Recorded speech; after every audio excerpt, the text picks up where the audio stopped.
ఆధునిక భారత రూపశిల్పి, విశ్వవిఖ్యాతిగాంచిన విజ్ఞాన ఖని, భారత ఇంజనీరింగ్ పితామహుడు, నిష్కామ దేశభక్తుడు మోక్షగుండం విశ్వేశ్వరయ్య. దేశానికి, మన రాష్ట్రానికి అసమాన సేవలందించిన మహనీయుడు. నీటిపారుదల రంగంలో అద్భుతాలు సుసాధ్యం చేసిన అసాధారణ మేధావి. కర్ణాటకలోని ముద్దెనహళ్లిలో మోక్షగుండం పుట్టారు. తెలుగు సంతతికి చెందినవారు. ప్రకాశం జిల్లాలోని మోక్షగుండం వారి సొంతూరు. ఆయన పూర్వీకులు మైసూరుకు వలస వెళ్లారు. చిన్ననాట ఎన్నో ఆటుపోట్లెదుర్కొన్నారు. అయినా మొక్కవోని దీక్షతో చదువు కొనసాగించారు.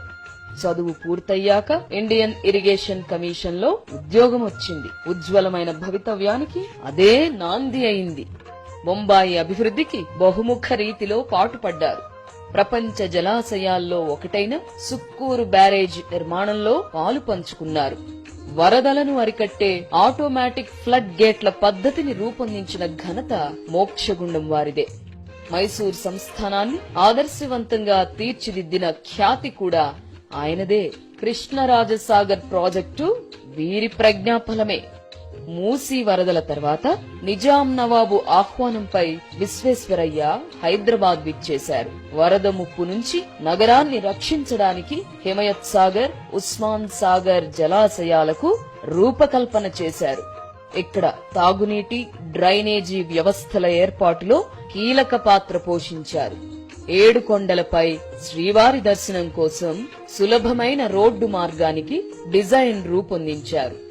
విశాఖపట్నం పోర్టుని సముద్రపు కోత నుంచి రక్షించే వ్యవస్థకు అంకురార్పణ చేసింది విశ్వేశ్వరయ్యే. నీతి నిజాయితీలకు, క్రమశిక్షణకు ఆయన మారుపేరు. దేశ సర్వతోముఖాభివృద్ధి కోసం నిరంతరం తపించారు. మోక్షగుండం మహత్తర సేవలకు గుర్తింపుగా ఆయనను ప్రభుత్వం భారతరత్నతో గౌరవించింది. నిండు 100 బతికి జాతికి ఆదర్శంగా మారిన విశ్వేశ్వరయ్య 1962లో కన్నుమూశారు. మోక్షగుండం జయంతిని ఇంజనీర్స్ డేగా జరుపుకుంటున్నాం. సాంకేతిక స్రష్ట విశ్వేశ్వరయ్యకి శతకోటి వందనాలు.